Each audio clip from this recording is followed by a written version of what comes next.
All right, so you want to be a great defender? Nice play by Alex. Can he get the speedy top? You want to win Gold Gloves? Breaking and now scrambling. Arod down. Yeah, I got some hardware. It's in there. But if you want some hardware, let me show you how.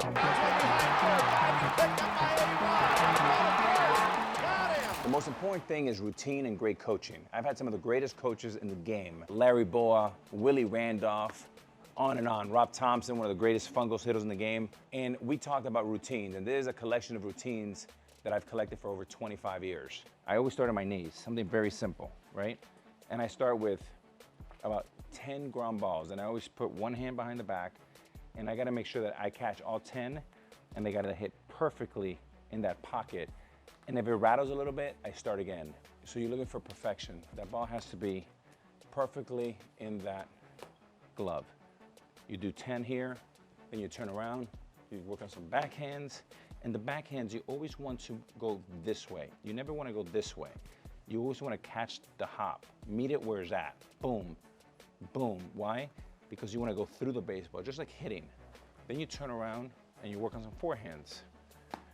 Not to be confused with tennis, but same thing. Boom, boom, the ball comes, you want to meet it. Boom, you want to meet it. Then you stand up.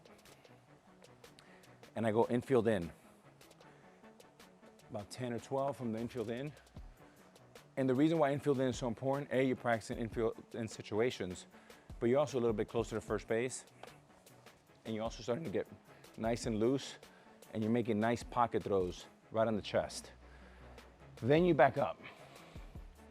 And now you start opening it up. One of the biggest things that just drive me crazy is when I see young shortstops that are cocky shortstops in practice, they're terrible defenders in the game. Why? Because you have to practice like you play. As a matter of fact, your practice should be tougher than the games, always. That means you gotta go 100%. Not this lollygag BS that I see young shortstops do that just drives me crazy. And then I see this other mistake. Guys catch the ball and they throw it back to their coach. Now, what the hell is that doing for you? It's doing nothing. So what I mean is when you get ready to play, get ready to practice the real way. So you catch about 10, some backhands about 10, some forehands, about 10 double plays, boom, boom, boom, okay? And then my last 10 are game situations. And this is what I call my 125% drill, which means I have a burner, Ricky Henderson, Ichiro.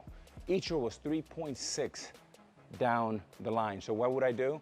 I would have Rob Thompson and Mike Borzello. Borzello would have a clock.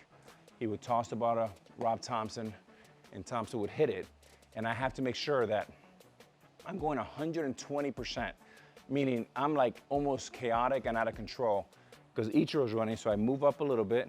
And as soon as the ball's hit, Borzi starts that clock, and I'm coming in full speed. Boom, 3-4. Again, this way. Boom, 3-5.